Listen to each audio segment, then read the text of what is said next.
Dr. Aiden Cross was not yet aware of the roaring vacuum outside his small stasis chamber. His mind lingered on the cusp between dreaming and reality.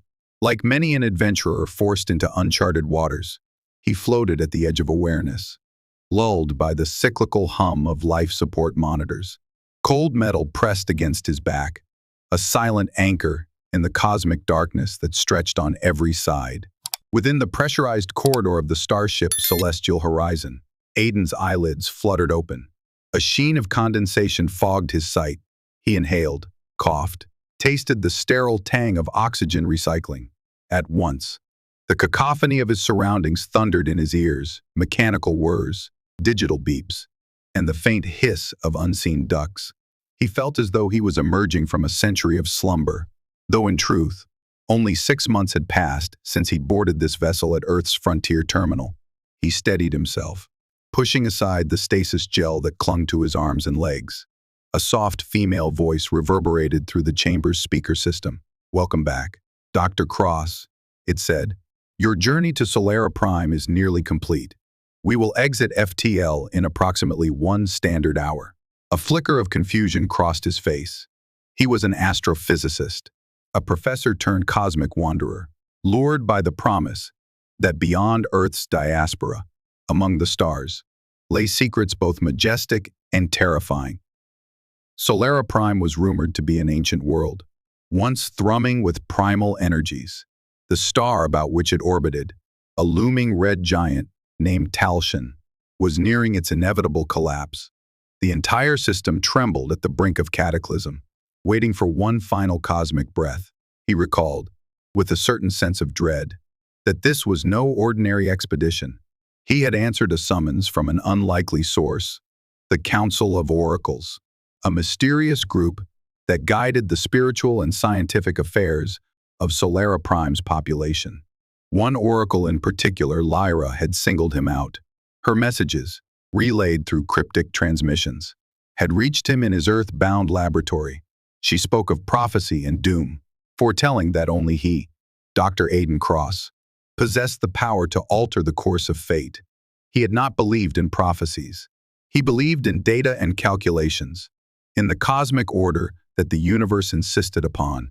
Yet something in Lyra's words, in the raw sincerity that crackled over the subspace transmissions, awakened a curiosity he had never felt. He accepted the Council's invitation, leaving behind his life, his colleagues, and his home. Now he was here, on the brink of a world he had never seen, entrusted with a mission that felt only half revealed. The stasis pod's door hissed open. Aiden stumbled into the corridor. Bracing himself against the metal walls, automated servitors glided forth, their mechanical limbs gentle as they performed final medical checks on his body. "Solara Prime," he murmured, adjusting to the gravity field of the ship. "I wonder what awaits me." A few minutes later, he was in his cabin, peeling away the last remnants of stasis gel. Through the cabin's porthole, he glimpsed the swirling tapestry of FTL space, glowing threads of light that moved beyond the conventional boundaries of physics. To think that only a generation ago, humanity believed faster than light travel impossible, yet here he was, forging across the galaxy at unimaginable speeds, propelled by technology that once belonged to myth. A calm voice came over the intercom once more. "Dr. Cross, please proceed to the observation deck. We will soon exit FTL. The star Talshan is now visible within scanning range." Heart pounding with anticipation, Aiden dressed in a simple jumpsuit and made his way through the labyrinthine corridors of the Celestial Horizon. Each step carried him closer to the unknown. The observation deck was a wide, domed chamber, the transparent plating reinforcing a breathtaking panorama of the cosmic sea beyond. He arrived just as the ship's FTL bubble collapsed. A wave of vertigo swept over him, and the swirling lights outside condensed into recognizable stars. A deep, throbbing hum rattled the deck plates. Then, with a crackle of energy that danced across the vessel's hull, they were in normal space once again. The swirling cosmos spread out before him, black and speckled with countless diamonds of starlight.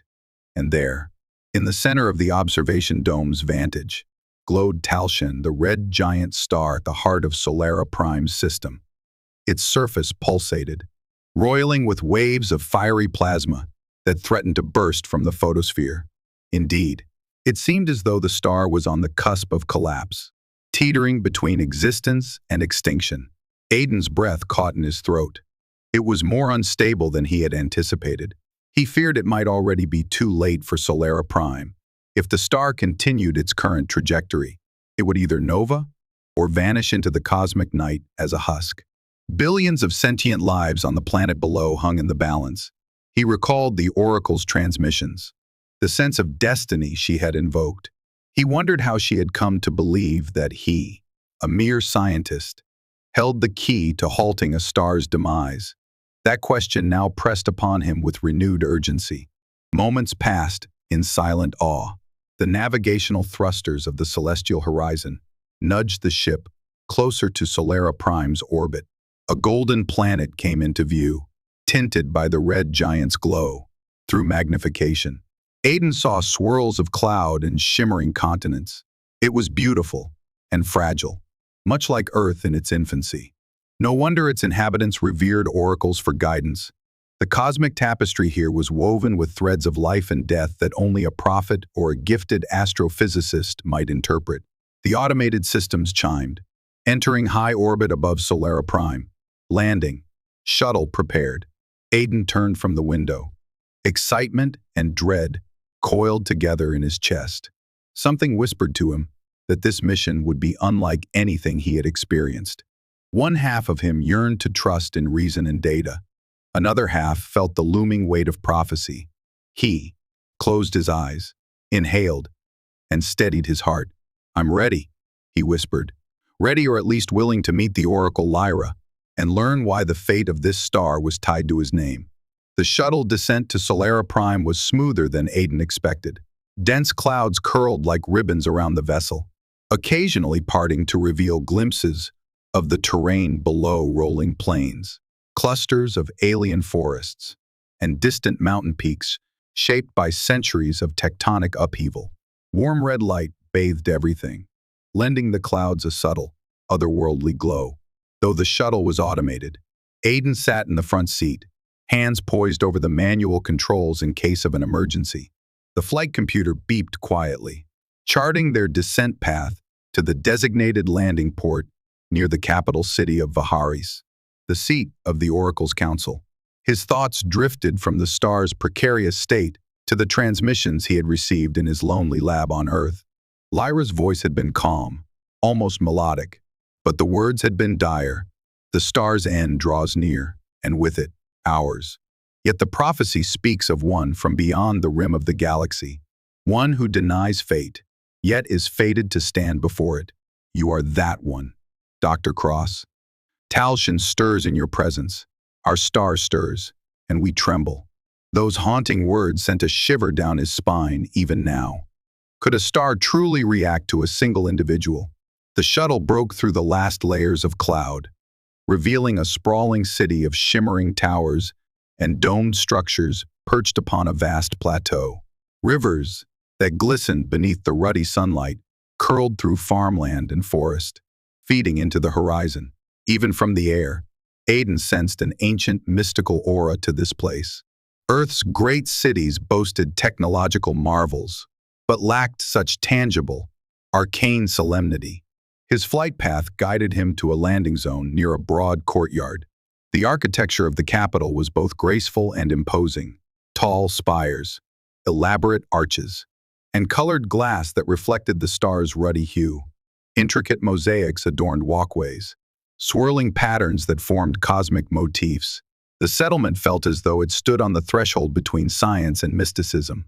With a gentle hiss, the shuttle extended its landing gear and touched down.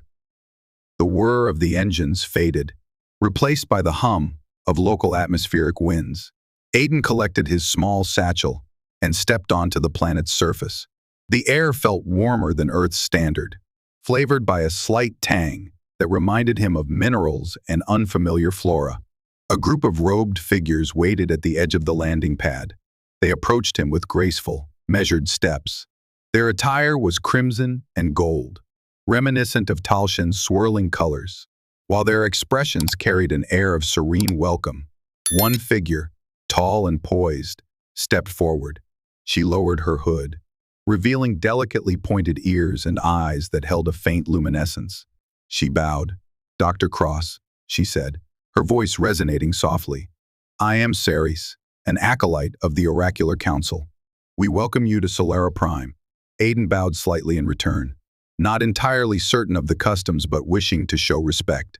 "Thank you. It is a privilege to be here. I am eager to meet the Oracle Lyra." Ceres nodded, her gaze reflecting relief and curiosity. "The Oracle awaits you at the Sanctum of Echoes. She has spoken of your coming many times, though only she knows the depths of the prophecy that guides us." The acolyte gestured for him to follow. As they made their way through the city's winding streets, Aiden couldn't help but marvel at the mixture of technology and artistry. Sleek hover platforms drifted by, transporting goods and people, while towering sculptures of cosmic deities lined the plazas. The architecture blended advanced materials with timeless design, giving the entire city a feeling of living history. Citizens turned to watch him pass. Some wore expressions of curiosity, others of wariness. A few murmured hushed phrases, likely about the off-worlder who had been summoned by the Oracle herself. Ceres led him to a grand structure at the heart of Viharis. Its facade was dominated by an ornate archway carved with symbols representing the cycles of Talshin. Guards stood at attention, their ceremonial staffs inlaid with glowing crystals. They saluted Ceres, then stepped aside, allowing Aiden to enter. They passed through several corridors lined with statues of past oracles. Each figure seemed almost alive, eyes cast upward, as though perceiving cosmic truths beyond mortal sight. Occasionally, an acolyte would drift by, chanting in low, melodic tones. At last, they arrived at a set of towering doors. Ceres placed a hand on a sensor panel, and the doors parted with a soft sigh. She gestured for Aiden to proceed. "Inside, you will find the Oracle." He nodded his thanks, stepped forward, and the doors closed behind him. The Sanctum of Echoes was a circular chamber, lit by soft luminescence from crystals embedded in the walls. In the center stood a raised dais. A robed figure knelt there, hands clasped, face lifted toward a swirl of shifting lights overhead. This, Aiden realized, with an inexplicable jolt of intuition, was Lyra. Her robe was woven from threads of silver and crimson, giving her the appearance of a living tapestry. Slowly, she rose and turned to face him. Her countenance was ethereal, otherworldly, yet undeniably kind. The lines on her face hinted at wisdom gained through trials. She studied Aiden with a gaze that felt simultaneously gentle and penetrating. "Dr. Aiden Cross," she began in a voice that resonated throughout the chamber. "You have come at last," he swallowed, the moment feeling far more significant than any lecture hall or conference he had faced in his previous life. "Oracle Lyra, I presume." She inclined her head. "Yes, I have waited many cycles for your arrival. The star's pulse quickens, and the future trembles. You stand upon the threshold of a fate that transcends worlds." Though Aiden wished to rely on reason, the gravity of the moment coaxed him into half-belief. "I am here to help," he said simply. "But I must confess, I do not understand how. Talshin is nearing its collapse. Scientific knowledge says there is little anyone can do to prevent its inevitable end." Lyra's eyes held a flicker of sadness. "Science speaks truth, yet prophecy has another truth. Talshin's destiny may be sealed, but the path by which it meets that destiny can be altered. Only you can align the star's final breath with life, not destruction." Aiden frowned. "Align the star's final breath with life. Are you speaking metaphorically?" She stepped closer, her presence calm yet insistent. "Within this star, there is a bond with your essence, a resonance. The old texts speak of a wandering soul who is linked to the cosmic flames. His arrival would herald either the doom or the salvation of Solara Prime." He could not hide the skepticism in his voice. "I do not believe in magic or curses. If there is a date resonance, it must have a scientific explanation." Lyra did not appear offended. Your science and our prophecies need not be at odds. Consider that the star, in its advanced age, has become sensitive to quantum fluctuations and subspace anomalies. Perhaps your presence triggers such forces in ways we do not yet fathom. For us, we name it prophecy. For you, you may name it something else. But the truth remains, the star awakens in your presence. Aiden inhaled. The notion was perplexing, yet strangely compelling. He recalled times on Earth when cosmic phenomena had shown odd behavior under seemingly normal conditions. Could it be that something within him, some unique genetic or quantum signature, was interacting with the star's energetic field? "I want to see all available data," he said at length. "I need to study Talshin's energy readings, the planet's gravimetric shifts, all of it. If I am to help, I must begin with knowledge." Lyra nodded, a slight smile curving her lips. "You shall have it. Our archives and technologies are at your disposal. In turn, Dr. Cross, you must promise me one thing." He met her gaze. "What is that?" "That you will trust, at least in part, the deeper currents that guide us. Only by uniting science and prophecy can we forge a path that may yet spare Solara Prime." Aiden hesitated. Trusting in prophecy clashed with every scientific principle he held dear. But he sensed that without open-mindedness, he might squander whatever chance there was. Finally, he dipped his head in agreement. "Very well, Oracle. I promise to remain open to the possibilities." The relief in her eyes was palpable. She extended a slender hand toward him. "Then come, Aiden Cross. Our star's story is written in cosmic flame, and it awaits you." He followed her out of the sanctum, his mind awash with questions and theories, his heart oddly stirred by the sincerity of this world's people. The fate of a dying star, and perhaps an entire civilization, rested upon threads so tenuous, so incomprehensible, that he felt both exhilarated and afraid. Yet he also felt that, for better or worse, he had found his place in the grand cosmic tapestry. Aiden had expected the archives to resemble an ancient library dust-laden tomes stacked on wooden shelves beneath flickering lamps. Instead, he found a marvel of integrated technology and age-old wisdom seamlessly merged. The archive hall stretched hundreds of meters, a grand labyrinth of polished stone and glowing screens. Racks of crystalline data rods filled alcoves like so many books, each rod storing unimaginable amounts of data in subquantum layers. Oracle Lyra guided him through the hushed corridors, where robed scholars consulted holographic interfaces, floating above pedestals of polished obsidian. The faint hum of energy resonated, as if the entire place was alive with knowledge. "You will find every scientific record our civilization possesses within these halls," Lyra said. "In addition, our historical and prophetic texts reside alongside them. Here, the rational and the mystical converge." Aiden noted the hushed reverence with which others stepped aside, bowing slightly as Lyra passed. Despite her soft voice and gentle demeanor, it was clear she commanded profound respect and perhaps fear. Her abilities, or her access to knowledge hidden from most, gave her an aura of quiet power. "I'll need readings on Talshin from the last century, particularly any anomalies related to its energy output," he said, stepping up to a pedestal. "If it truly is reacting to my presence, I need to see how the star's fluctuations changed at the time your transmissions first reached Earth." Lyra nodded. "You shall have it. Our record keepers are at your disposal." At her subtle gesture, a scholar approached. He was an older man, silver-haired, wearing the formal robes of the archivists. His eyes held a spark of curiosity and caution as he greeted Aiden. "I am Kylan, keeper of the celestial records. I have prepared the data you requested. May the knowledge guide you." Aiden thanked him, then watched as the archivist typed a sequence of symbols into the pedestal's panel. A swirl of holographic displays blossomed before them, capturing the star's spectral lines, radiation levels, solar flares, and more. It was as though Aiden had the entire cosmic heartbeat of Talshin at his fingertips. He spent hours poring over the data. The deeper he looked, the more the puzzle intrigued him. Talsion was not merely in the final phases of life.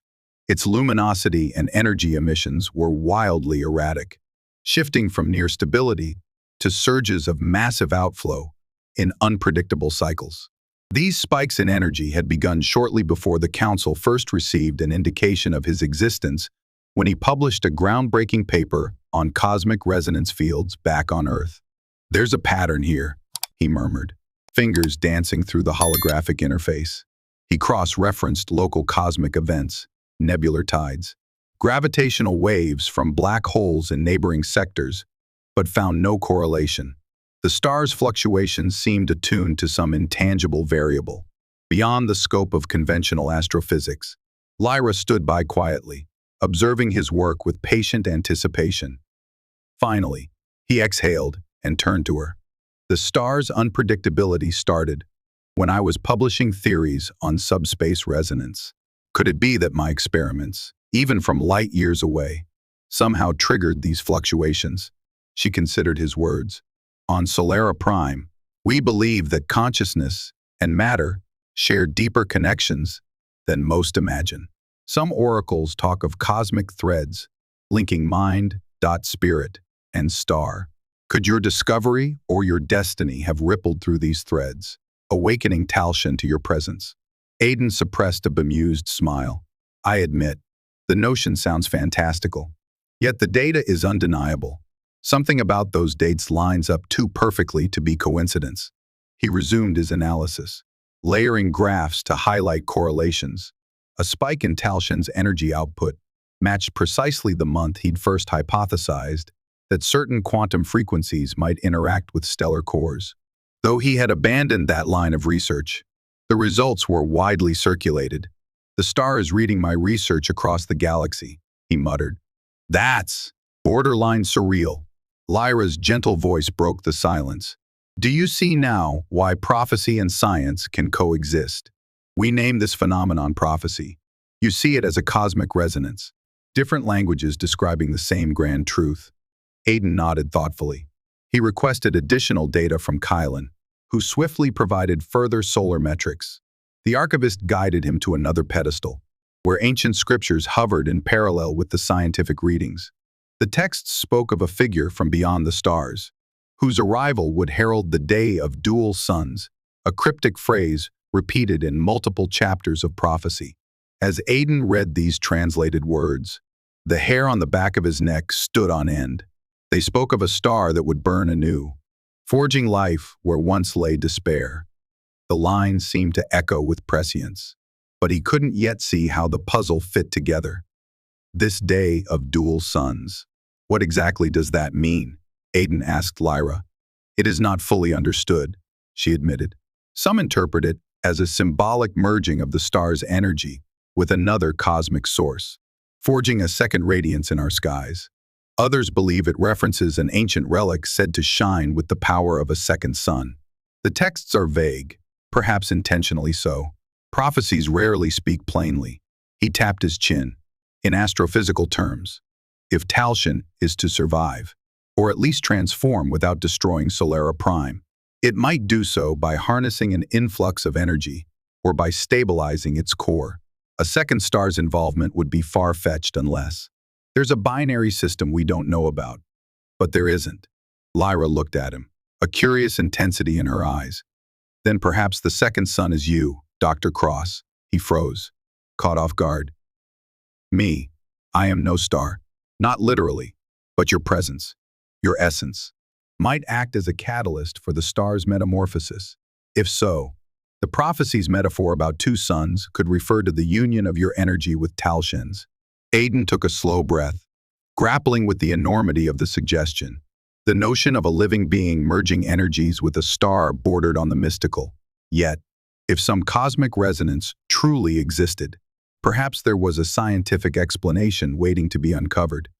Before he could respond, another figure entered the hall, a tall woman, with piercing eyes and the bearing of someone accustomed to authority.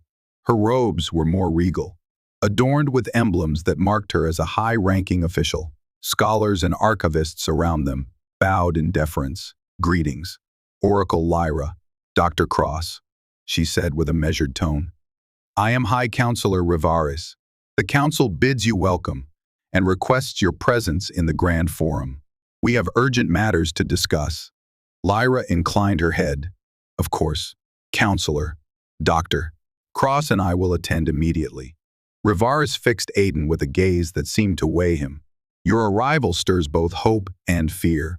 Off-worlder. Many look to you as a savior, yet others whisper that you invite catastrophe. The Council must decide which is true." Aiden felt his cheeks warm under her scrutiny. "I only seek to help, Counselor. My scientific expertise may shed light on the crisis your star faces." She nodded curtly. "Then come. Let us see if prophecy and science can find a common path."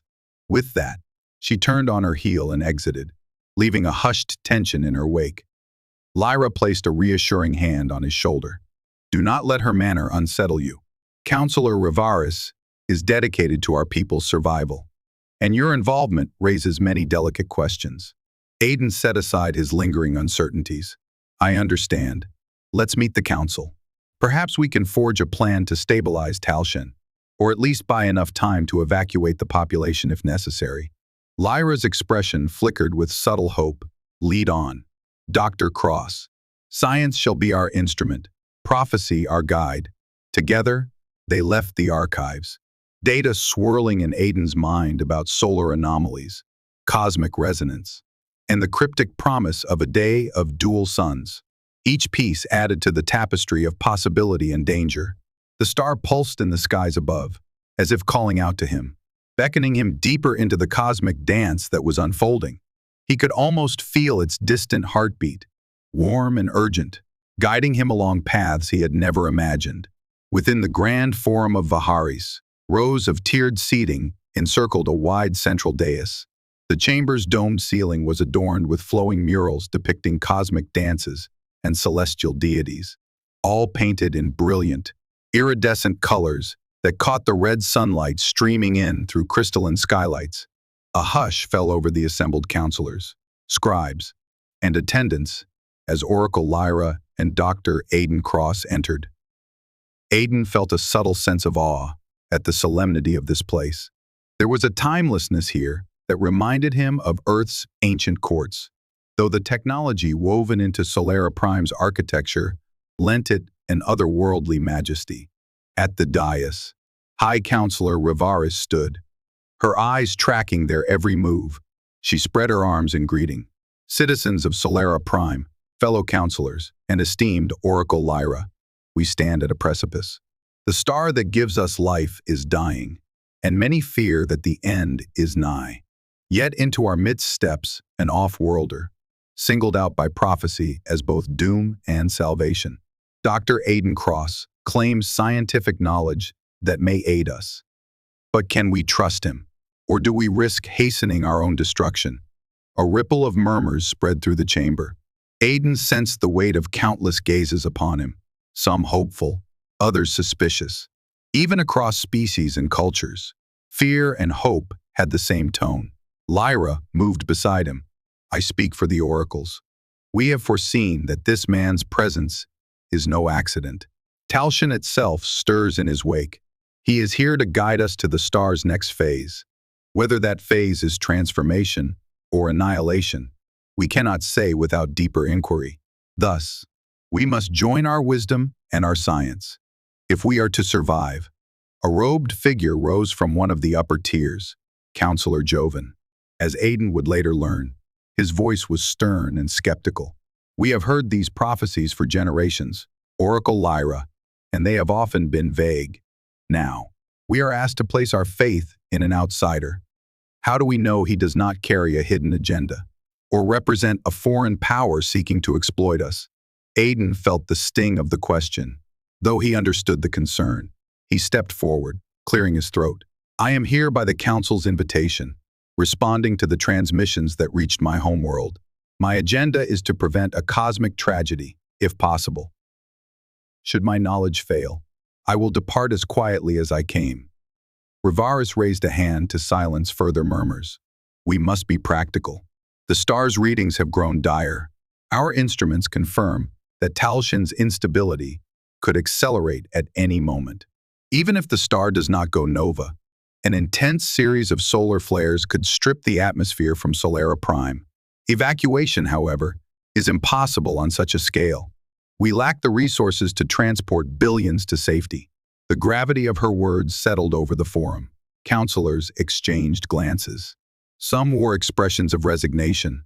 Others bristled with frustration. Another counselor spoke, a younger man with an air of scientific expertise. High Counselor, we are developing protective energy shields, but they are untested on such a massive scale. If Dr. Cross can help us refine them, perhaps we might survive the star's outbursts for a time. I will certainly help in any way I can, Aiden interjected. But from my preliminary analysis, a mere shield will not suffice if the star truly collapses or erupts. We need a way to stabilize Talshin's core, or at least control its ejection of mass. Let me continue my research with the oracles and your scientists. We must act quickly. Rivaris inclined her head. Very well. The Council will permit you access to our advanced laboratories and a team of our best physicists to assist you. Oracle Lyra will act as your liaison, bridging science and prophecy. Joven, still standing, clicked his tongue in disapproval. You place an awful lot of trust in him. If this fails, or if he proves false, what then? Rivaris narrowed her eyes. Then we face extinction. Our options are limited. Counselor Joven, this is a gamble. Yes, but so is doing nothing. A low rumble of assent followed her words. Though Joven's expression remained sour, Lyra addressed the gathering. If we have concluded, I suggest we allow Dr. Cross to begin at once. Rivaris nodded curtly, then raised her voice so it carried across the tiers. We shall reconvene in 5-day cycles. By then, Dr. Cross, we hope to see progress, or at least a clearer understanding of our star's fate. With that pronouncement, the session ended. Counselors filtered out in clusters, their hushed voices echoing off the domed ceiling. A palpable urgency weighed on them all. As Aiden turned to leave, Rivaris approached him. I will not pretend to trust you completely, she said, her tone measured. But Oracle Lyra vouches for you, and that carries weight. Save our world, and you shall earn our eternal gratitude. Fail, and we lose everything. Aiden met her gaze, resolute. I understand. I won't let you down. She gave a brief nod, then swept out of the chamber, her entourage following. Lyra laid a comforting hand on Aiden's arm. You spoke well. The path ahead is perilous, but we shall walk it together. The star calls to you, I feel it even now. He paused, half disbelieving. Yet a subtle warmth spread through his chest, a pulse of awareness that seemed to echo in his mind. Could he truly sense Talshin, or was this the product of suggestion and stress? I appreciate your confidence. Oracle, let's proceed to the laboratories. Time is our greatest enemy. She led him out of the grand forum and into a corridor thronged with officials, scientists, and acolytes. Some hurriedly offered him data tablets or bowed respectfully. Others simply stared, as though trying to gauge if he was truly the man from the prophecies, or just an unwitting pawn, exiting the building. They emerged into the city's main avenue. Overhead, the sky held a perpetual twilight hue, colored by Talshin's unstable glow. Aiden couldn't help but feel that every breath he took was borrowed from a world living on borrowed time. As they headed toward the advanced research quarter, Lyra spoke softly. When the council reconvenes in 5-day cycles, they will want proof of your progress. But also be wary of Joven and others who might hinder you out of fear or ambition. Our world is in crisis, and politics can become as volatile as the star itself. He nodded, gaze fixed on distant spires. Understood. Let's hope the star's crisis is enough to unite us. She smiled gently. Hope, indeed. The hum of hover carriages and the murmur of passers-by filled the air. Each face Aiden passed reminded him of what was at stake: entire families, a civilization brimming with art, technology, and culture. It was a weight he had never felt so acutely. On Earth, he had studied the stars as distant phenomena, isolated cosmic wonders. Now, he was part of that cosmic drama, with billions of lives depending on the outcome. The old adage echoed in his mind, sometimes. You don't choose destiny, it chooses you. He wondered if destiny had truly chosen him, or if it was all an elaborate coincidence. Either way, the challenge before him was immense and immediate. A star was dying, a prophecy loomed, a world prayed for salvation. Science, logic, love, and faith swirled into a crucible of fate. And Aiden Cross, a humble astrophysicist, stood at center, determined to unravel the mysteries that bound his life to Tal Shen's final breath. Nestled within Viharis's western quarter stood a sprawling complex dedicated to cutting-edge research. Its outer walls crafted from a reflective alloy that shimmered under Tal Shen's ruddy glow.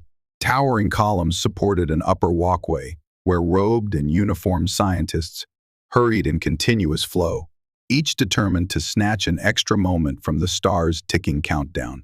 Oracle Lyra and Dr. Aiden Cross entered through the main portal, greeted by a blast of cool, climate-controlled air.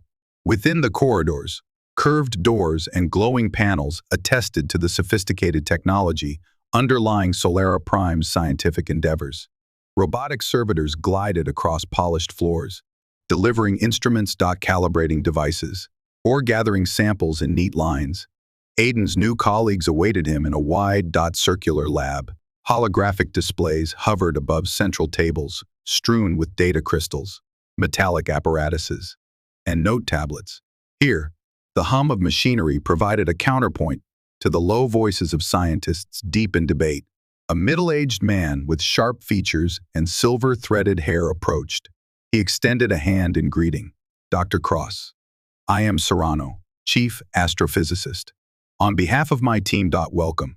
We've been studying your published theories ever since the Oracle instructed us to contact you. Some of your work on subspace resonance is, well, revolutionary. Aiden shook the man's hand. I appreciate your words. Serrano, I never expected it to be at the center of a crisis like this. Serrano offered a half-smile. Nor did we. Allow me to introduce some of our key members. He gestured around the room. Dr. Miri Khalad, Stellar Dynamics, Yarin, Quantum Engineering, and Deva, Subspace Analytics. One by one, they nodded or offered short bows. All wore expressions mixing curiosity with cautious optimism. Aiden found comfort in their familiarity. These were fellow scientists, methodical minds, people who spoke the same language of data and equations. Lyra, standing quietly at Aiden's side, addressed them. I will assist you by providing resources from the oracular tradition. If prophecy has any tangible clues, you may find them useful to interpret phenomena that elude conventional analysis. Serrano nodded respectfully to her. Your insight is invaluable, Oracle. We have long suspected that your visions touch upon cosmic truths science alone cannot quantify. Aiden let his gaze sweep the room. I'm eager to begin. Let's pull up the latest data on Tal Shen's core activity. I want to see if there have been any shifts in the star's gravitational or magnetic fields that we've not yet accounted for. With efficient teamwork, the scientists compiled real-time readings from orbital satellites, ground-based telescopes, and advanced sensor arrays. A holographic representation of Tal Shen flickered into view, an immense red sphere, swirling with magnetic storms and plasma arcs. A bright region at its center pulsed erratically. Notice this region, Miri said, zooming in. It's a zone of intense fusion disruption. Normally, as a star ages, the fusion reaction moves outward, leaving behind a collapsed core. But in Tal Shen, it's as though the core refuses to settle. Yarin tapped an overlay that displayed subspace frequencies. We've recorded anomalies in the star's subspace resonance patterns. They spike periodically, seemingly at random intervals. Aiden folded his arms, leaning closer to the display. These spikes, do they coincide with any events related to me or the Oracle's prophecies? Daiva interfaced with another console, bringing up a timeline. Indeed, they match the moments the Oracle has singled out as crucial. Your arrival, Dr. Cross, triggered the latest surge. An uneasy hush settled. Aiden studied the waveforms dancing on the hologram, uncertain whether to be alarmed or vindicated. He wanted answers, but each new puzzle deepened the cosmic enigma. Lyra broke the silence. Talshin calls to you, Aiden, or so the prophecy states. Does any part of your research suggest how we might answer that call constructively? He inhaled, thinking hard. When I first proposed subspace resonance theory, I hypothesized that massive cosmic bodies like stars could be influenced by small but precisely tuned energy inputs, akin to how a singer can shatter glass by matching its resonant frequency. But the scale of a star is immense. It seemed purely theoretical at the time. Serrano raised an eyebrow. You're suggesting that we might be able to the star, so to speak. Aiden nodded. In principle, yes. If the star is already in a delicate, transitional phase, a precisely modulated energy beam using subspace carriers might stabilize or redirect the fusion reaction. We would need an enormous power source and careful synchronization. The scientists exchanged glances. This idea was bold, verging on madness, but so was letting Talshin implode. Deva frowned. One wrong calculation, and we could accelerate the star's collapse, or cause an unpredictable flare. Lyra's expression grew resolute. We must not let fear paralyze us. Time slips away with each day. Find a way to harness this resonance without unraveling the star further. Our resources, both scientific and oracular, are at your disposal. For the rest of the day cycle, they immersed themselves in frantic research and brainstorming. Aiden and Serrano worked on advanced calculations to determine the theoretical amplitude and frequency necessary to influence the star's fusion layers. Miri and Yaren concentrated on how best to generate and project such a beam from Solara Prime's orbit, harnessing the planet's existing energy infrastructure. Meanwhile, Deva and Lyra cross-referenced prophecy texts, searching for clues on how to avoid catastrophic missteps. One ancient verse suggested a cell of flesh and flame needed to channel the primordial spark, cryptic, but it hinted at a living component essential to the process. As hours bled into night, exhaustion weighed on them, yet urgency forced them onward. Complex equations sprawled across holographic displays. Half-formed theories floated in midair. The laboratory was a frenzied hive of intellectual fervor.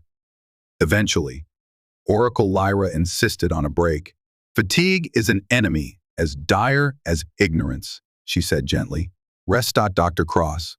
We will need your sharpest mind in the cycles ahead. Aiden gazed at the displays, eyes burning from strain. All right.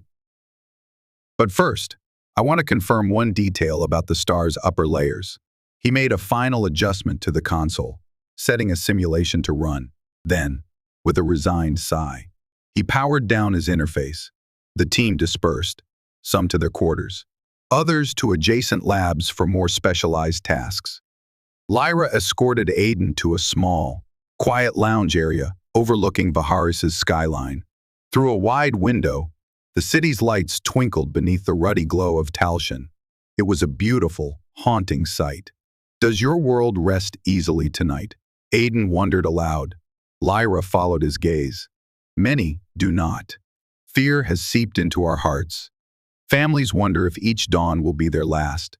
The children ask questions we cannot answer. The reflection of the star shimmered in her eyes, and Aiden felt the unspoken weight of an entire civilization. He felt an unexpected surge of empathy and protectiveness. We'll find a way. We have to. She tilted her head, a small smile forming on her lips. You carry our hopes on your shoulders, yet you did not cause this crisis. Remember that. Guilt can be as corrosive as fear. He nodded, appreciating her words. Thanks, but that doesn't relieve me of responsibility. I came here to help. If I succeed, we might save a civilization. If I fail, silence stretched between them, heavy but not empty. Lyra gently took his hand. My visions have always been fragmented, but they point toward you, shining in the darkness.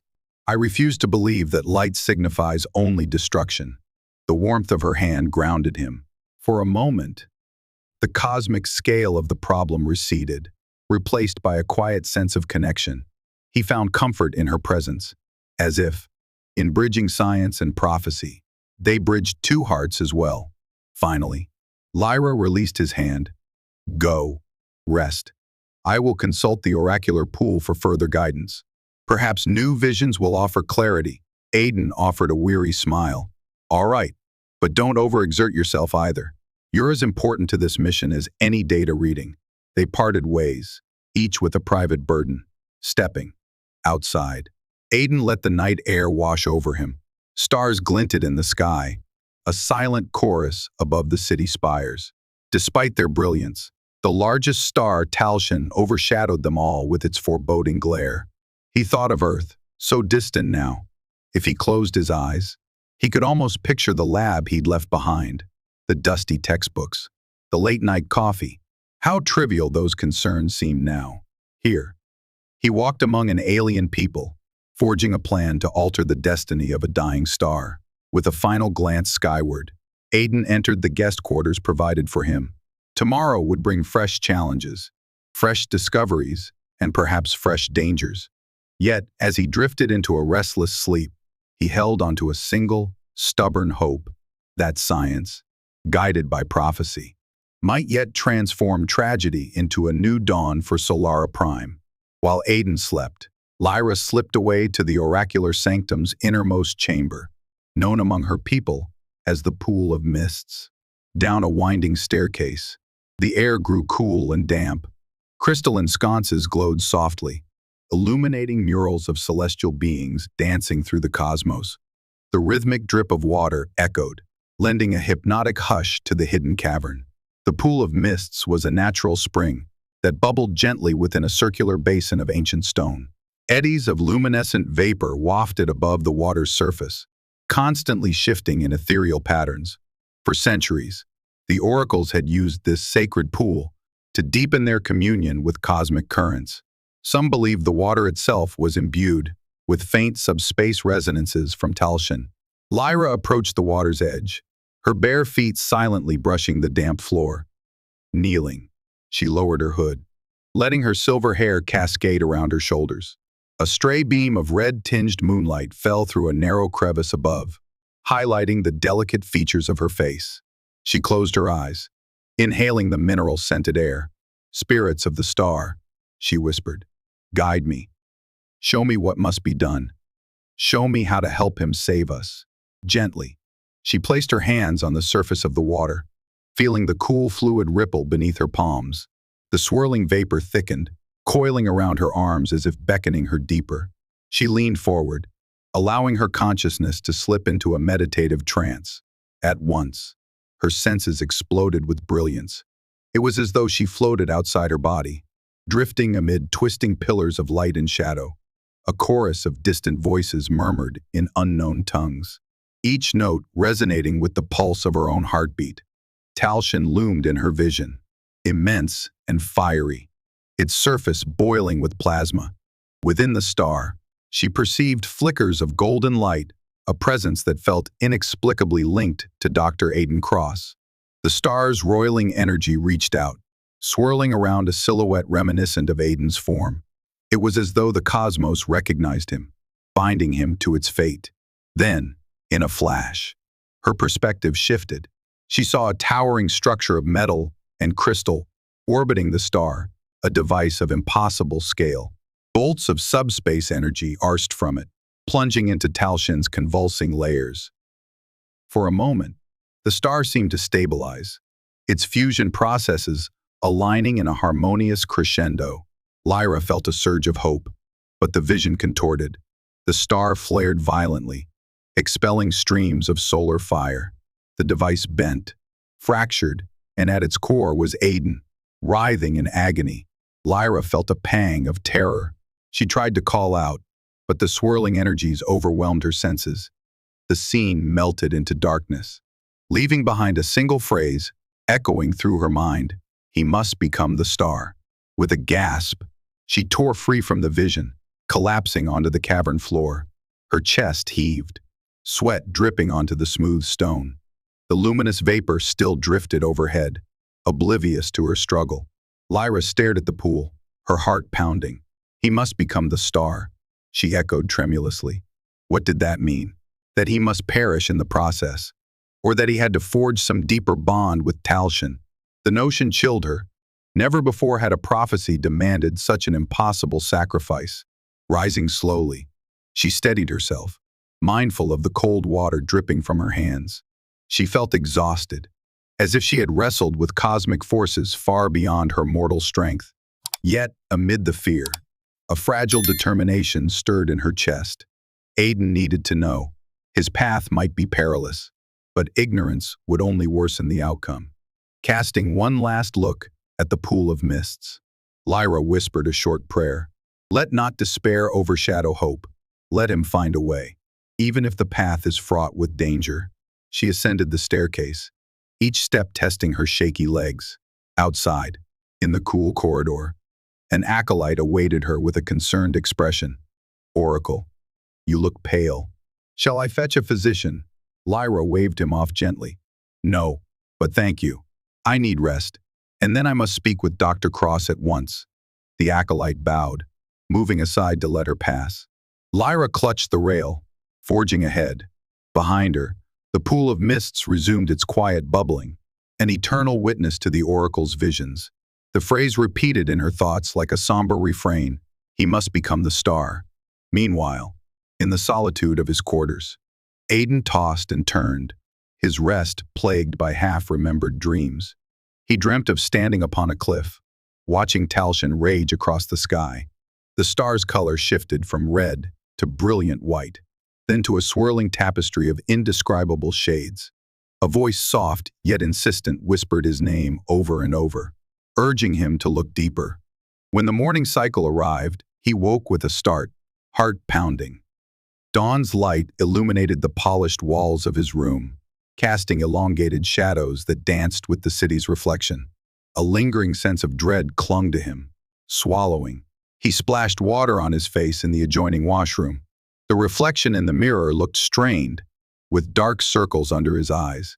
He recalled events from the previous day, the lab's frantic work, the council's demands, the necessity of forging a resonance with a dying star. Pull yourself together, he muttered at his reflection. There's no time for doubts. A moment later, an insistent chime sounded from the door. He opened it to find Lyra standing there, her eyes anxious. Her normally composed demeanor was frayed. She looked as if she had carried a secret burden for hours. Oracle, Aiden greeted, stepping aside to let her enter. Is something wrong? She hesitated, then took a seat on a simple chair by the door, gesturing for him to do the same. Once they were settled, she folded her hands in her lap. I visited the pool of mists last night, seeking guidance. I received a vision.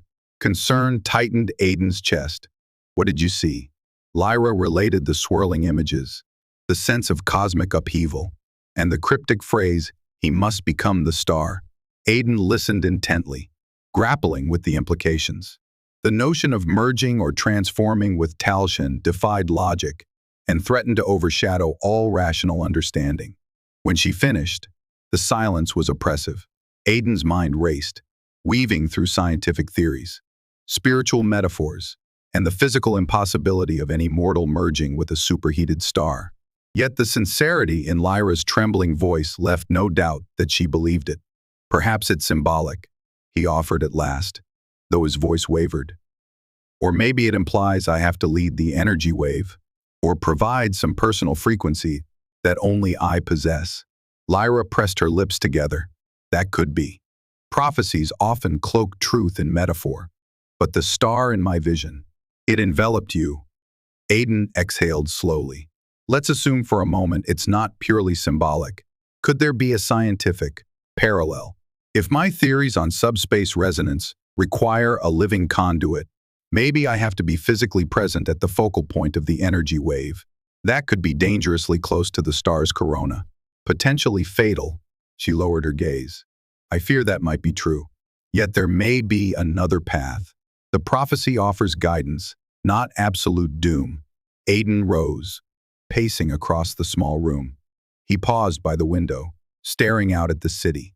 I won't let an entire world perish if there's a chance, however slight, to save it. But we need more concrete data. Visions alone won't give us a blueprint.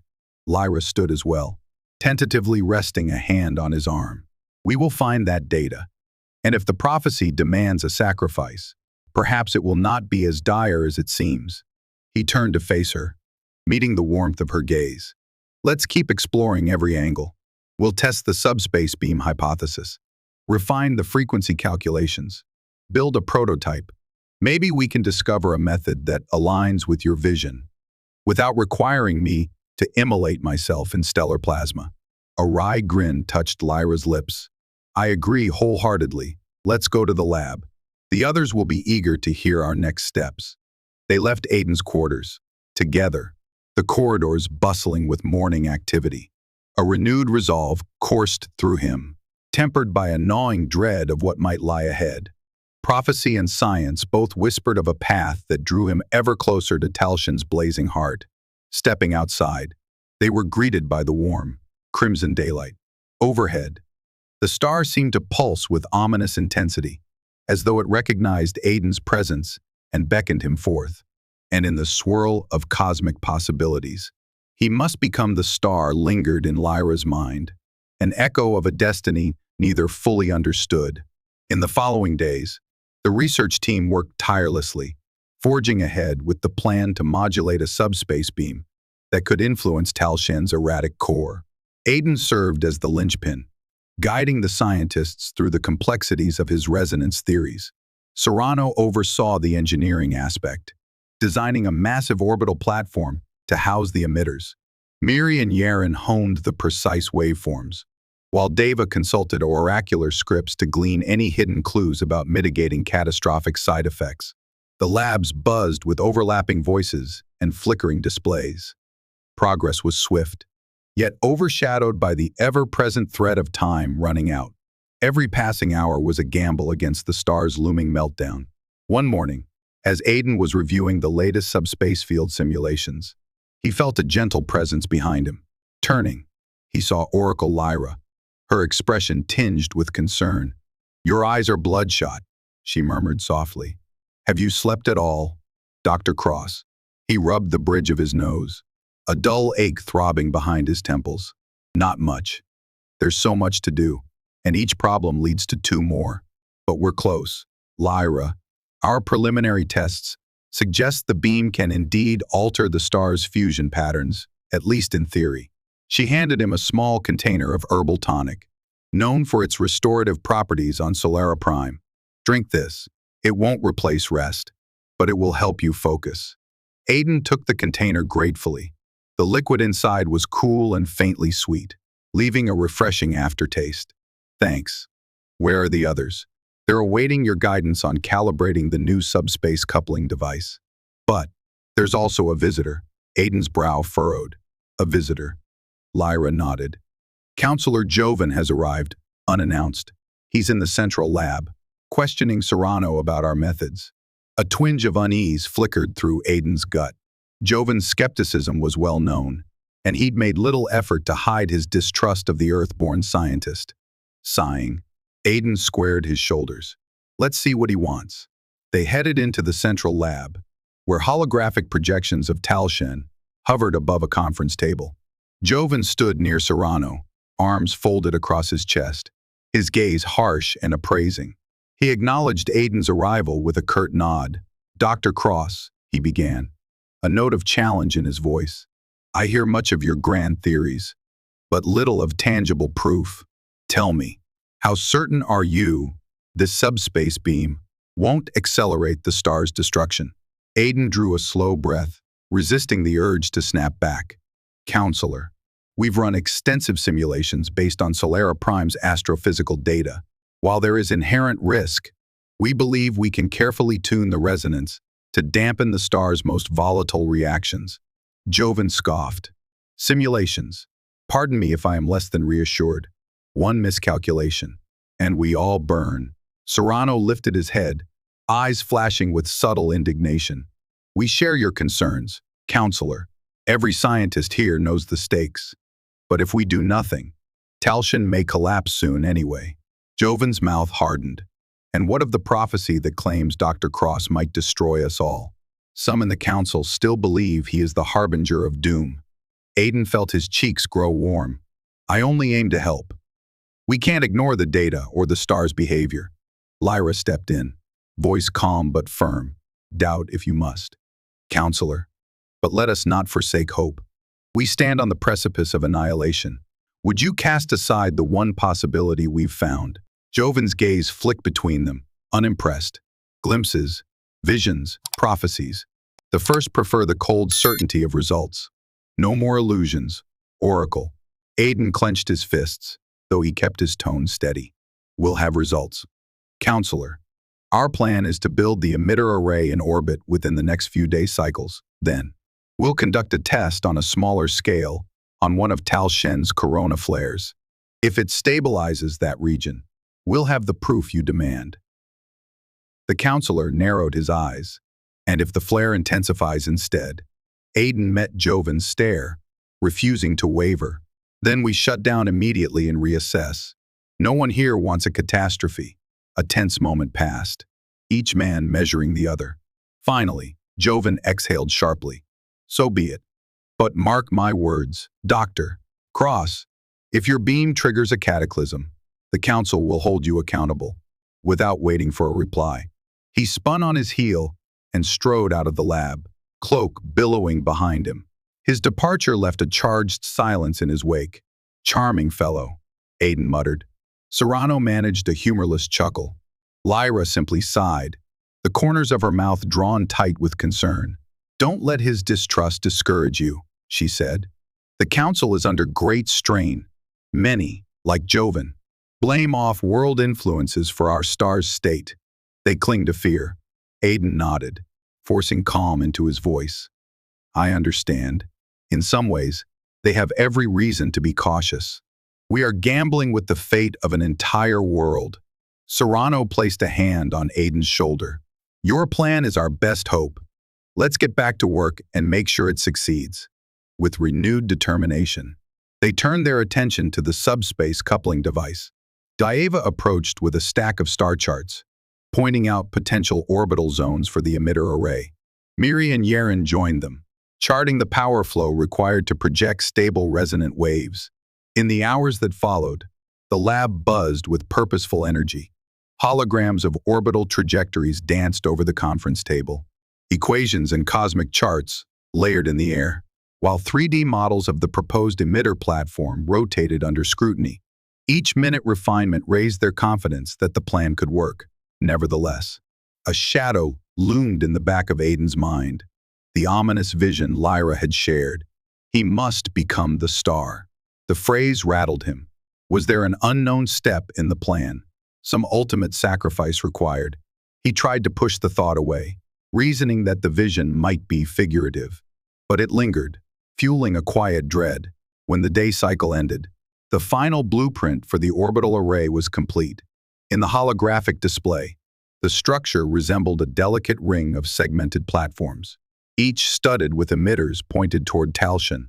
A series of rotating mirrors would help direct and focus the subspace wave. If all went according to plan, they could quell the star's violent flares and bring a measure of stability. Serrano looked at the design with exhausted pride. We'll need to assemble it quickly. Our orbital shipyards can fabricate the components, but it'll be a colossal task to deploy and align them around a star in this condition. We'll manage, Aiden said, voice firm. Do we have enough time to conduct a test before the council's next session? Miri frowned thoughtfully. Possibly, if we push 24-hour shifts. The real question is whether the star will cooperate long enough for a controlled test. Aiden rubbed his temples. Another headache threatened to blossom. We can't afford to wait for better conditions. We move forward tomorrow. Lyra was silent, staring at the star's projection. Eventually, she spoke quietly. I'll inform the oracles. They will watch over us, offering spiritual guidance as we undertake this risk. Aiden nodded, touched by her devotion. Your support and your people's means a great deal. I promise we'll do everything in our power to save Solara Prime. He caught her eye, and she offered a small but resolute smile. Together, they all lingered for a moment, gazing at the swirling hologram of Talshin. In it, they saw both the monstrous threat of cosmic annihilation and the faint hope of forging a miracle. Amid the tense atmosphere, Aiden felt a renewed sense of purpose. The hours of labor, the friction with Joven, the gnawing uncertainty, all of it coalesced into an unyielding drive. Failure was not an option. Billions of lives and the beating heart of an entire world hung in the balance. If that meant he must push himself to the brink, so be it. What none of them realized was that fate had already begun to set the next step in motion. Far beyond the labs and council halls, Talshin quivered in cosmic turbulence, a slumbering giant awakening to the pulse of an unseen bond with the mortal who would dare reshape its destiny. In the days that followed, the orbital shipyards of Solara Prime roared with frenetic activity. Massive construction drones and specialized craft buzzed like a cloud of metallic bees around the skeleton of the emitter array. On the ground, entire factories shifted production lines to fabricate the delicate subspace components required. Under Aiden's supervision, the design took shape at astonishing speed. High above the planet, in a geostationary orbit aligned with Talshin's equatorial plane, the ring of segmented platforms began to bloom. Each segment bristled with emitter nodes, reflective disks, and a labyrinth of power conduits. Aiden personally tested and calibrated them, working in zero gravity alongside Serrano and Yareen. They drifted through the partially assembled ring in sleek vacuum suits, double-checking every joint and feed line. Even with relentless progress, tensions ran high. The star's readings grew more erratic by the hour, as if Talshin sensed the flurry of preparations. Solar flares lashed out with greater violence, sending arcs of plasma whipping through space. Several times, the construction teams were forced to take shelter behind radiation shields, halting their work for precious hours. Yet slowly, inexorably, the array neared completion.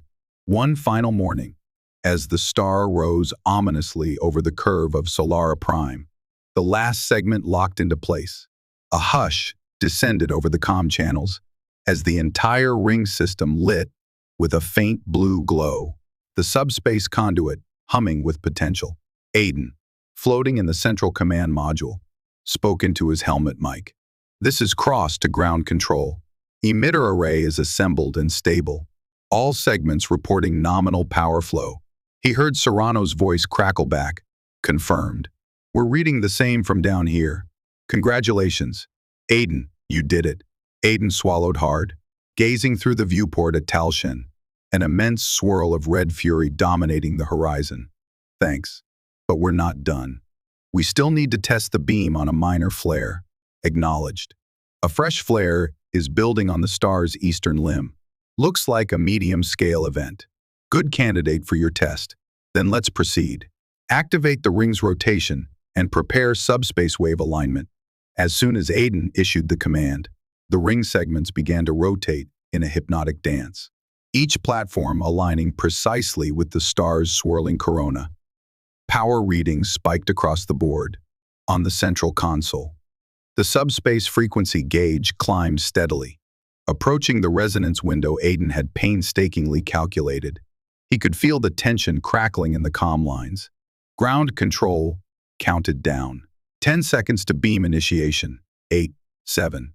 Aiden steadied his breathing. "All teams, stand by for any anomalies. We have to be ready to abort at the first sign of instability. 3, 2, 1. Engage." A pulse of azure light pulsed through the ring, coalescing at the center before arcing outward toward Talshin. The subspace beam lanced into the star's corona, like a needle piercing a living heart. For a moment, the star's surface quivered, plasma swirling around the point of impact. Aiden's eyes were locked on the sensor readings. A wave of subspace resonance rippled along the star's swirling gases, calming them in an expanding circle. The solar flare that had been poised to erupt wavered, then sank back into the star's surface in a subdued manner. The scales seemed to tip. A wave of cautious jubilation erupted across the comm channels. "It's working!" Yaren exclaimed. "The flare intensity is down 30%, 40%, 50%. We're seeing a marked drop in the star's local turbulence." Serrano's triumphant voice followed. "Talshin's energy output is stabilizing in that region." "Aiden, you did it!" Relief flooded Aiden, leaving him almost giddy. "All teams, maintain the beam at current levels. Let's observe and confirm the stability for at least 30 minutes before we throttle down." He toggled a private channel to Lyra, who was monitoring from the ground. "We have a successful test. Oracle. 1. I can't believe it's going so smoothly." Her voice came soft and full of emotion. "I knew you could do it. Aiden, this is a moment of grace for our people." He smiled behind his visor. "It's only one flare. We have more to do to keep the entire star in check, but this is a huge step forward." They held the beam for the designated time, and the flare area remained stable. Euphoria washed through the construction crews and scientists alike. After so much doubt and fear, they had proof that the star was not beyond reach. Finally, Aiden initiated a controlled shutdown, letting the ring's rotation slow until the subspace beam dissipated. The star's immediate region remained calm, a patch of relative tranquility on Talshin's violently shifting surface. Serrano's face beamed through the comm's video feed. "Return to the station, my friend. Let's celebrate for a moment before we plan our next steps." Aiden drifted in the command module, allowing himself a rare grin. "Understood. I'll meet you on the orbital station." The sense of triumph, however, lasted barely an hour. The star retaliated with unexpected ferocity. Without warning, a colossal arc of plasma erupted from Talshin's far side, smashing into the ring's outer segments. Alarm klaxons blared across every channel. "Incoming solar flare at Quadrant 4. Yaren's voice rang. "It's massive, twice the energy we anticipated." Aiden's head snapped up, scanning the readouts. The newly formed giant flare had been hidden behind the star's circumference, invisible to their sensors until it was too late. Now it lashed out at the ring from above, sending subspace distortions and cosmic radiation hurtling toward them. "Brace for impact!" Aiden shouted. "Raise the ring's shields. If possible, protect the emitters." The cosmic wave slammed into the structure with terrifying force, spinning several segments out of alignment. Sparks and shattered metal fragments spiraled away into space. Power surges overloaded the system's circuits, and the ring's rotation sputtered to a halt. Aiden was thrown against his harness. The command module lurched violently, red warning lights bathing the cabin in an urgent glow. He wrestled with the controls, but the subspace calibrations had gone haywire. "Mayday! Mayday! This is Cross in the command module," he managed, voice ragged. "Multiple segments are compromised. We need immediate rescue ships." Serrano's frantic voice answered, crackling through static. "We're dispatching vessels now. Hang on, Aiden. We've lost contact with segments 3 and 7. Another explosion rocked the ring, and the hull near Aiden's module twisted with a tortured shriek. Talshin glowed malevolently through the viewport, as if punishing them for daring to meddle with its fate. He fought to keep panic at bay. "Oracle Lyra, can you read me? The ring is breaking apart." Static drowned his words. For a heart-stopping moment, all communications died, leaving him in a cocoon of silence. Warning alarms shrieked in his ears.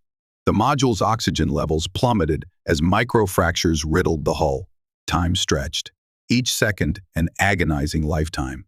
Then, through the swirling chaos, a rescue craft loomed into view outside the cracked viewport.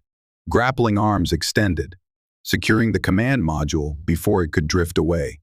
A forceful jolt rattled Aiden's teeth as the rescue craft locked onto the module and sealed its docking port. Minutes later, the hatch hissed open. Serrano, wearing a battered vacuum suit, yanked Aiden from the damaged module, dragging him into the rescue vessel's airlock. The doctor's eyes were wide with adrenaline. "Got you!" Serrano gasped. We have to move, radiation levels are spiking.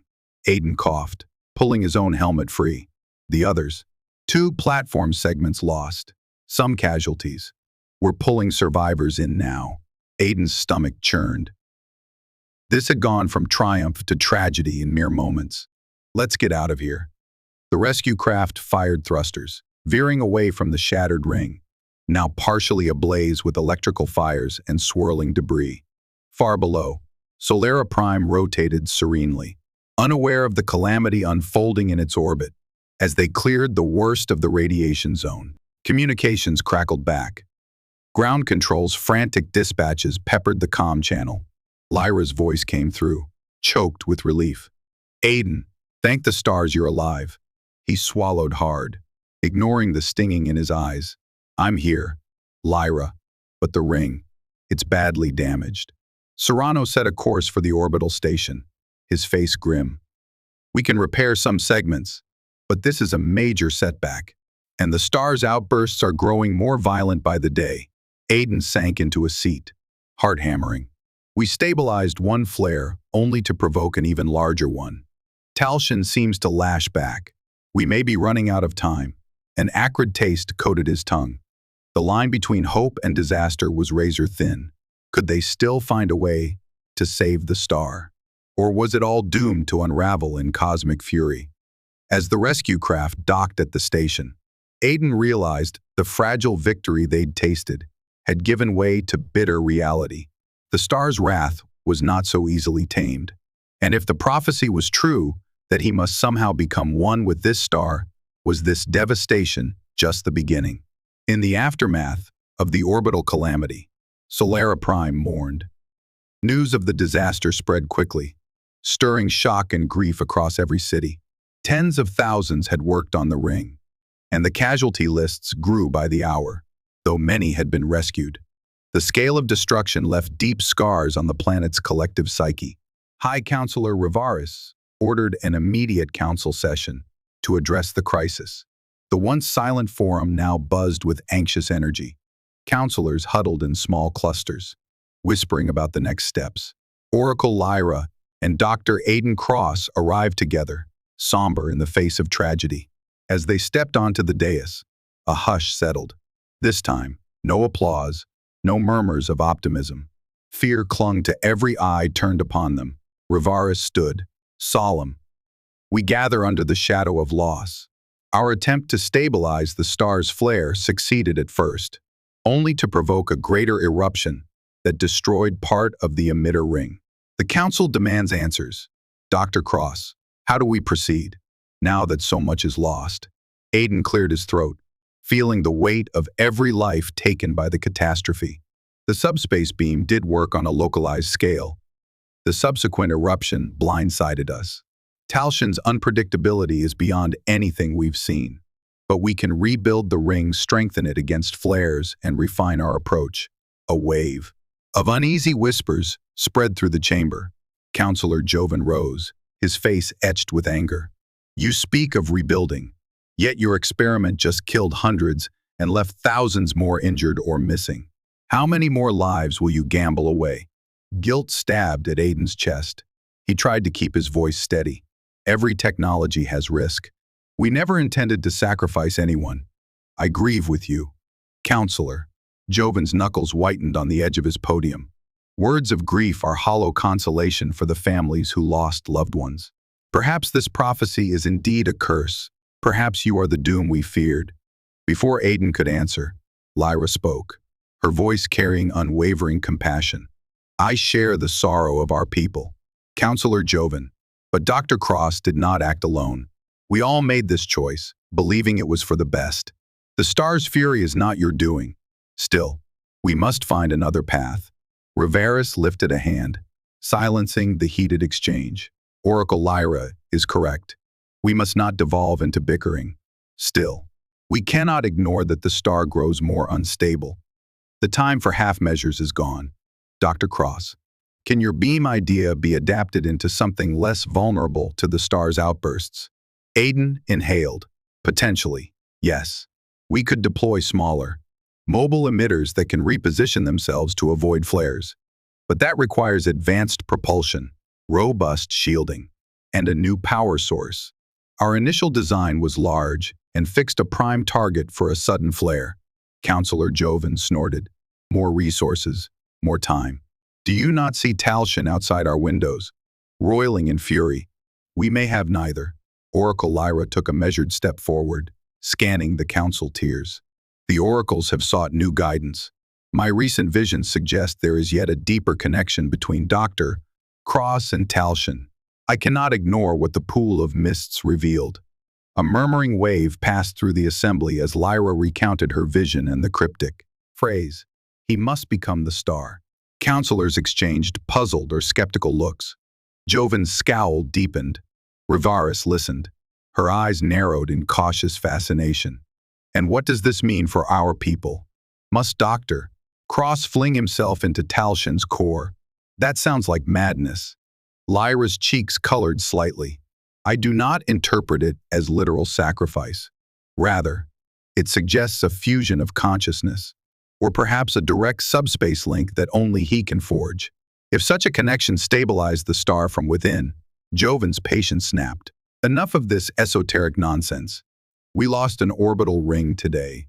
You want to place our hopes on nebulous riddles. Lyra's composure wavered. Prophecy and science are our twin pillars. Counselor, you may dismiss my words, but I believe ignoring them invites further calamity. A heavy silence lingered until Rivaris spoke. Despite our grief, we must keep searching for solutions.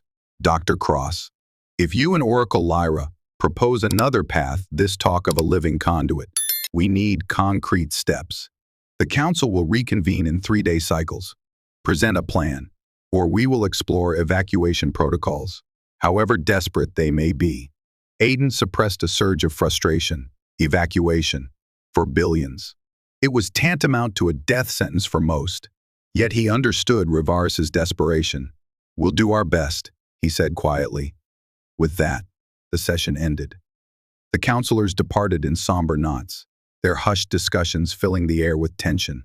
Joven brushed past Aiden, fixing him with a glare of undisguised contempt. You promised results. Instead, you delivered funerals. Do better, Dr. Cross, or leave. Aiden flinched, but said nothing. Lyra laid a reassuring hand on his shoulder, guiding him away from the dais. Outside, the corridors thronged with anxious citizens, some holding vigil candles or clasping prayer beads. Whispers reached his ears. Is that him? The one who tried to fix the star? He caused the ring to explode. We're doomed, aren't we? His chest tightened. He had never before carried the weight of so many lives and so much blame. Science had always been a path of wonder and curiosity, not crushing responsibility. Lyra tugged gently at his sleeve. Come with me, she said, guiding him to a private courtyard off the main hall. A fountain trickled quietly there, surrounded by exotic, fragrant blooms that swayed under the star's crimson hue. Exhaling a shaky breath, Aiden sat on a stone bench, head in his hands. All those people, gone in an instant. And it was my design, my plan. Lyra sat beside him, her voice hushed but firm. Do not bear it alone. We all made this choice, believing it was for the best.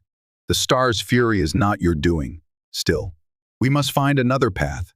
He glanced up at the sky, where Talshin glowed malevolently. You believe the prophecy about me merging with the star, or something akin to that. Her lips parted in uncertainty. I believe the vision carries truth, but the specifics elude me. Perhaps the subspace resonance you discovered can be amplified by your presence. Maybe it requires a direct mental link. Other oracles have suggested there are uncharted psychic fields at play in cosmic events. Aiden let out a hollow laugh. Psychic fields. That's far outside my realm of expertise and comfort. Lyra offered him a small, consoling smile. It may be necessary, whether you're comfortable or not. The star reacts to you, Aiden. That much is undeniable. They sat in silence, the fountain's gentle burble mingling with distant city sounds. Then, a sudden spark of determination lit Aiden's eyes. If I have some kind of psychic connection to the star, I need to measure its study it the same way I'd study any other phenomenon. Let's see if the oracles can help me approach this scientifically. Lyra nodded, a hint of hope in her expression. Yes, we can conduct a guided ritual at the Pool of Mists, or in the presence of the star's emanations. We'll track your biological and mental responses with advanced instruments. Perhaps we can uncover the mechanism at work. He stood, resolve overshadowing his fatigue. All right, let's do it. We have 3-day cycles before the next council meeting. If we can offer them a viable explanation, some proof that we can interface with Talshin in a way that stabilizes it, it might avert an exodus. Lyra's expression softened. And if we fail, Aiden swallowed hard, then at least we'll have tried everything. If Solara Prime falls, I'll share its fate. She pressed her lips together, tears threatening to spill. In that moment, the oracle was no longer a distant, mystical figure, but a person burdened by love and fear for another life. Then we proceed, she whispered, voice breaking. I'll stand by you. We'll do everything possible to protect you from the star's fury. Aiden swallowed again, nodding. He reached out and briefly squeezed her hand. For a moment, neither spoke. Two souls united by the knowledge that time was cruelly short. They left the courtyard together, stepping back into the swirling tide of activity within the capital's halls. Though shadows of despair still loomed, a spark of possibility flickered. If they could harness this mysterious link between Aiden and Talshin, perhaps they could tame the star's wrath. Yet as they waded into the labyrinth of tasks ahead, neither truly knew what it might mean for Aiden himself. If the prophecy was literal, and he truly had to become one with the star, would there be anything left of him afterward? Or was he destined to join Talshin's flames? A final act of cosmic salvation. Uncertainty thickened the air like a storm about to break, but still they moved forward, driven by duty, guided by hope, for Solara Prime, for the memory of those lost, and for the fragile promise that they might forge a better dawn from the ashes of despair. With the council's ultimatum looming, Aiden and Lyra threw themselves into the proposed psychic linkage research. Though Aiden still balked at the term, he recognized that many phenomena once labeled supernatural had, in time, yielded to scientific explanation. Perhaps this, too, had a rational core. They established a makeshift laboratory at the oracular sanctum, melding advanced instruments from Serrano's labs with the ancient rites practiced by Lyra and her fellow oracles. The Pool of Mists became their focal point. Around it, they erected tripods bearing sensors that could measure everything from subquantum fluctuations to subtle electromagnetic fields. On the second night of preparations, Aiden paced the chamber floor, checking calibration after calibration. The oracular acolytes had turned down the lantern lights, leaving the pool illuminated by the soft glow of crystals embedded in the rock walls. Hazy vapors danced in the air, lending the space an otherworldly aura. Lyra approached, her expression tinged with both excitement and trepidation. She wore a ceremonial robe woven with patterns of gold thread. Everything is prepared. Serrano and Yarin have integrated the sensor feeds. We'll record every biological and atmospheric reading during your immersion in the pool. Aiden glanced at the swirling mist, heart pounding. And you're sure this is safe? A wry smile curved her lips. Relatively sure. The pool has guided countless oracles before me, but never have we combined it with this level of technology. We venture into uncharted territory, Aiden exhaled, tension knotting in his shoulders. All right, let's begin. Lyra gestured for him to remove his shoes and step to the pool's edge. The ancient stone felt cool beneath his feet, and a faint hush fell over the acolytes gathered around, as though the moment demanded reverence. One attendant scanned Aiden with a handheld device to record his baseline vitals. Kneeling, Aiden dipped his hands into the pool. The water was startlingly cold at first touch, sending a ripple of goosebumps along his arms. Slowly, he eased himself into the shallows until he was submerged to the waist. The swirling vapor brushed his bare skin, tingling like static electricity. Lyra stood at the rim, eyes closed in focused concentration. Softly, She began to chant an ancient Solaran hymn. The words, though foreign, resonated with a curious power, and Aiden felt his heart rate quicken around the chamber. The sensors hummed to life, capturing every fluctuation. An unexpected warmth blossomed in his chest, as though an invisible cord tethered him to a distant source of energy. He closed his eyes, letting the chant wash over him. Time seemed to slow. That's when he felt it, a faint pulse that wasn't his own, echoing from somewhere impossibly far away.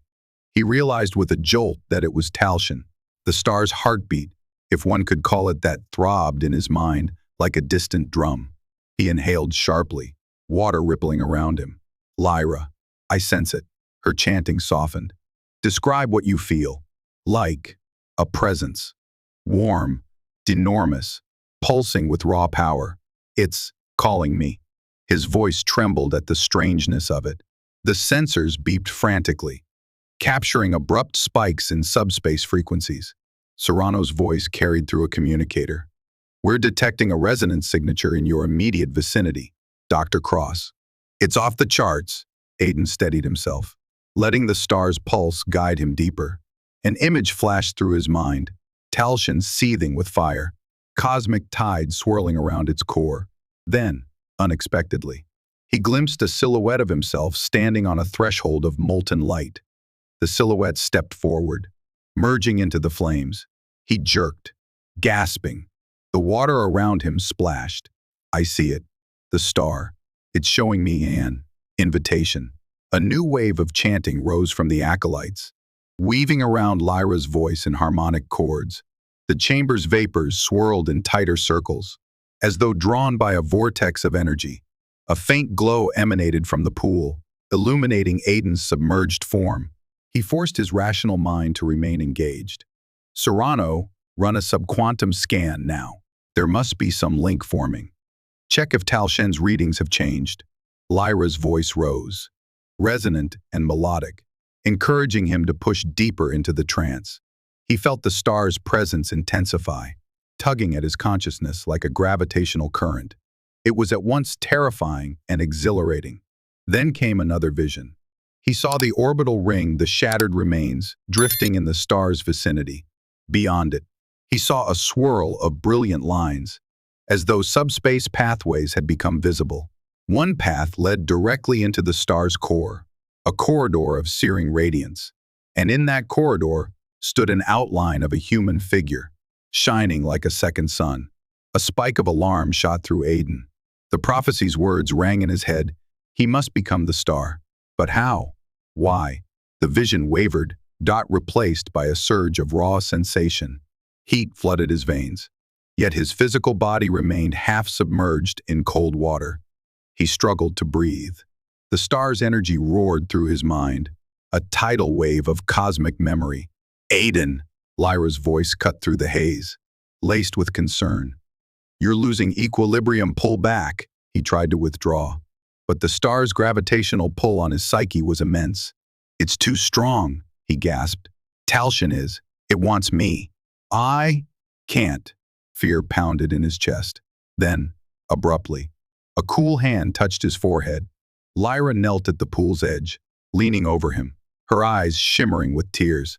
She whispered a phrase in Solaran, her tone gentle, insistent. The star's pull receded just enough for Aiden to break free from the trance. Gasping, he lurched backward, water splashing wildly. Two acolytes rushed forward to help him stand. His entire body trembled, heart hammering as though it might burst. He was vaguely aware of the sensors going wild, beeping in chaotic patterns. Lyra murmured soothing words, guiding him out of the pool. A wave of dizziness overtook him, and he collapsed to his knees, retching up lungfuls of air. After a moment, he regained enough composure to meet her worried gaze. Serrano, what do the readings show? He managed through ragged breaths. The communicator crackled. Dr. Cross, it's incredible. We detected a definite spike in subspace resonance, the largest we've ever recorded, and the star's energy output dipped during that exact window, as if it aligned with your frequency for a moment. Aiden's chest tightened. So it's real. This connection with Talshin isn't just a prophecy or a dream.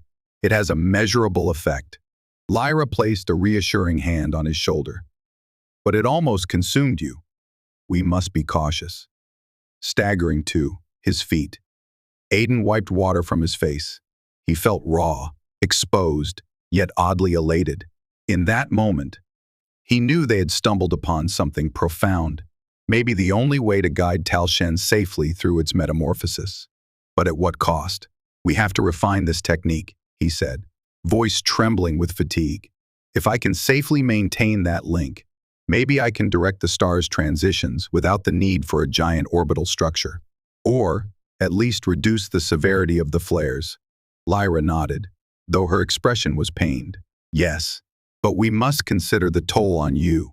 That power could burn you alive from within. Aiden closed his eyes, recalling the swirl of cosmic fire that had reached out to him. I know the risk, but billions of lives hang in the balance. If this is the key, we don't have a choice. She pressed her lips together, tears threatening to spill. In that moment, the Oracle was no longer a distant, mystical figure, but a woman burdened by love and fear for someone she cherished. Then we proceed, she whispered, voice breaking. I'll stand by you.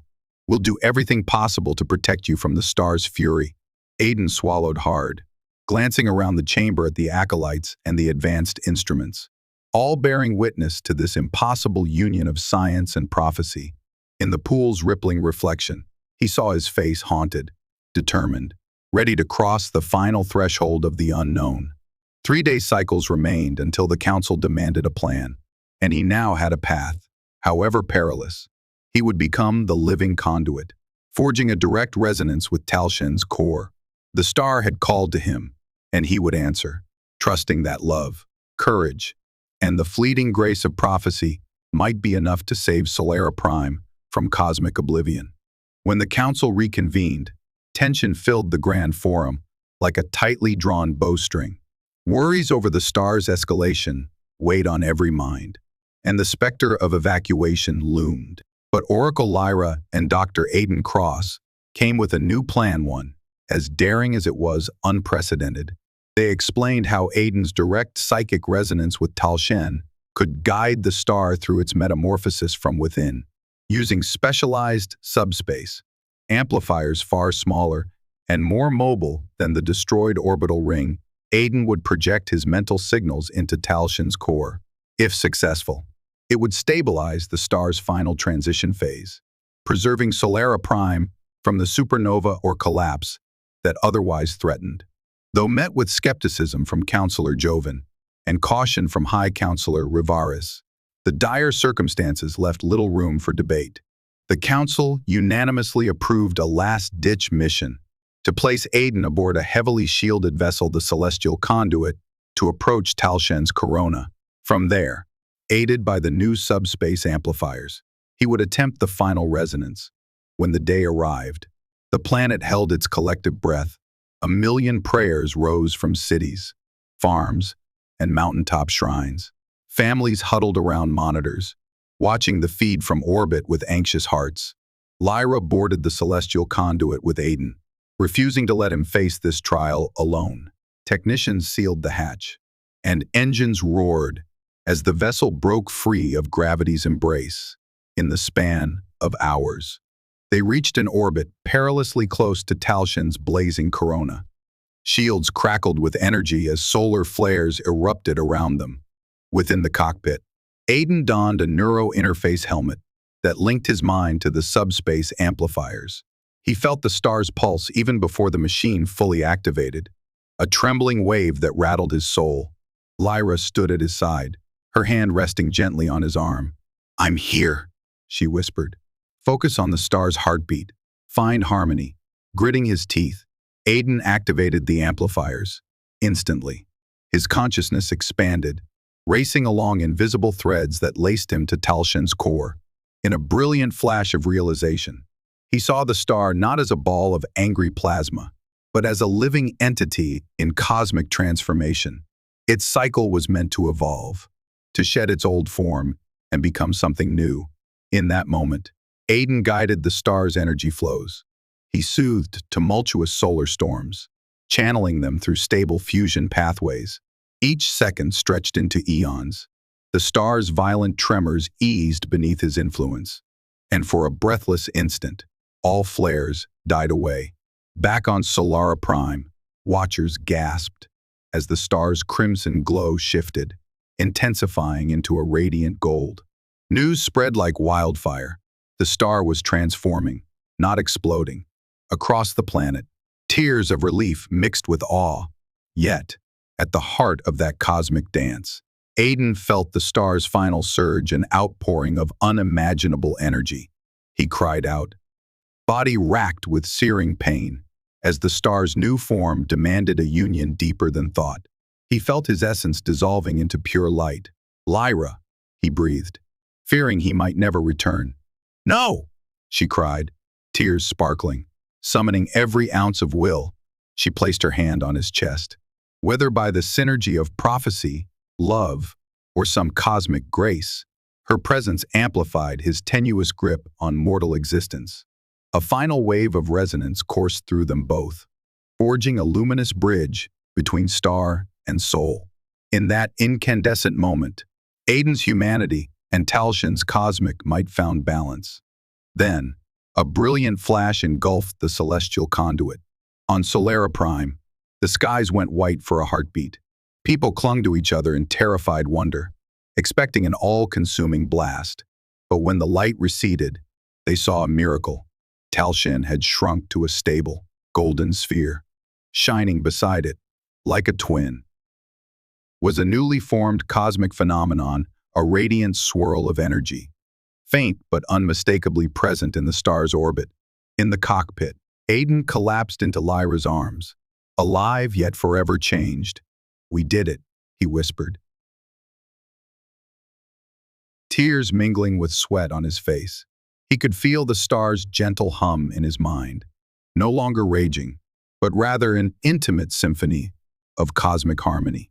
Days later, scientists confirmed the impossible. Talshin had transitioned into a smaller, stable star, a near miracle that defied centuries of astrophysical dogma. And in orbit beside it, a swirling luminous cloud dubbed the Cross Nebula glowed with residual subspace energy. Many believed it was an imprint of Aiden's bond with the star, a testament to the day he became, in essence, one with its cosmic metamorphosis. Across Solara Prime, celebrations erupted. The council hailed Aiden as a hero, though he humbly insisted the credit belonged to everyone's scientists, oracles, and countless citizens who dared to hope.